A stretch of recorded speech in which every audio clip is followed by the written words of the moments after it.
Um, Lately I haven't been posting much on social media or many updates just because we had been organizing as a collective of people that are boots on the ground here with Camp Nanocasi, and also like other neighbors and friends of East Phillips, just organizing. And as everybody knows, I'm a grateful woman in recovery. So when we were hit with the 3-in-1 camp, at that point, the 14th Avenue camp had asked us to come back and help them. The Bloomington camp, half of them were working with peer support specialists, and we're doing all recovery meetings. And it was kind of a calmer, more structured camp where recovery people were starting to come out and be engaged with the relatives that lived in that camp. And then we had Cedar Camp, that everybody that lived in that camp was connected with a peer support specialist and figuring out, even visiting treatment centers that they thought would possibly be a right fit for them. A lot of our people that were in the camps were couples, and as people know, there's no couple treatments available out there.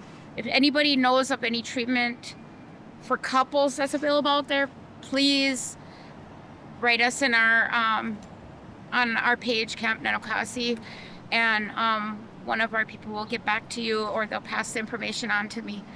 So it was kind of like a transition, right? As you got closer to recovery, you felt like you were ready. You would pull away from like the bigger camp and come to the next camp, right? Well, we had to start all over again. And that's kind of what we got now. We got this here. And what after the eviction, I said, who's ready for recovery and who's not? So people that absolutely were not ready for recovery, we put them here we at the old essay. And then the people that are ready for recovery, they went to another camp up the block. Those were the people that were already working with peer support specialists, or they decided that they wanted to start working with that person to work forward towards going into treatment. What I'm out here for is peer support. I want to see our people. I want to see them all recover, right? So I'm trying to be that person and bring those resources in. So we started doing meetings in here, talking circles, bringing in peer support, bringing in all recovery meetings, taking people, just talking to them. What does it look like? We can get you an assessment right here. We can bring one of our people over and get a chemical health assessment. So that way, when you get to detox and it's time to move to treatment, your paperwork, your assessment is already at that selected treatment, what you have chose. I come out here anywhere from 6:30 a.m. all the way until like 2 a.m. sometimes. I'm not living in the camp anymore, but the reason why sometimes we're out here till late is because a few of us women and two spirits, and we have one male that hits the streets with us at night. And I go out with them a few nights a week, and we cruise the neighborhood. We check on our relatives. We give them water. My daughter Issa tonight and a couple of the girls were going to get together, and they're going to make peanut butter and jelly sandwiches, put them in baggies. And my daughter said she went out to buy chips, and they're going to hand out like snack bags in the middle of the night. Say like 12 o'clock when people are hungry and thirsty, they're going to have these little like lunch bags delivered, along with harm reduction, Narcan, Rolly cigarettes, and just, we stop, and it takes time to get to know the people on the street and how they're doing. And, it's that relationship and that trust that, the relatives know I'm not going to steer them in the wrong direction. They trust and they know, like, hey, Nicole's never done me bogus. Nicole's always been here for me. And like she's saying it's time for us to recover. Okay, she's not pressuring me, but man, she's bringing the resources. And the feedback that I'm getting from the relatives right now is that they love it.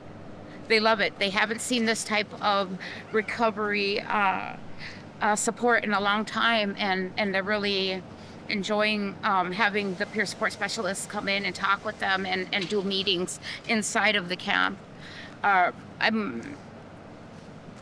We're handing out, another thing, I'm kind of all over because I'm, just doing my best out here. But, lately I've had a struggle. It's just because, like, we don't have much money to work with.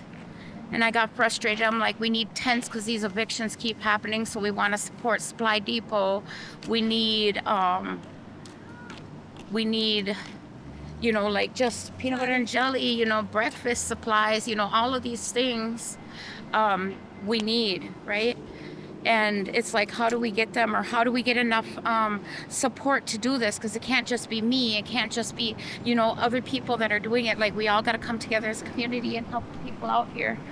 And so, I'm just asking for more support. Even if you aren't sure how to help, hit me up. I have social media. Most people know how to get a hold of me. Reach out, and whatever's in your heart to do to help. I can't tell anybody out there what to do, but anything that you're feeling in your heart to do to help the relatives, come help. Even if you don't have any money, you can share. It's as simple as sharing the post, right? Because maybe somebody within your social media reach, they'll have the heart to help. Or maybe they'll see and they'll say, hey, we want to do a clothing drive. Anything. I'm just giving suggestions. But, if you're in any kind of recovery supports services, hit us up, show up. I'm here usually at the old SA. I'm like usually outside of here. Just show up and like, we're willing to partner with everybody. We want everybody at East Phillips to come and say, hey, like, we got these services, or we could take in so many of the relatives, or, like, we're open to anything that'll help. So, thank you.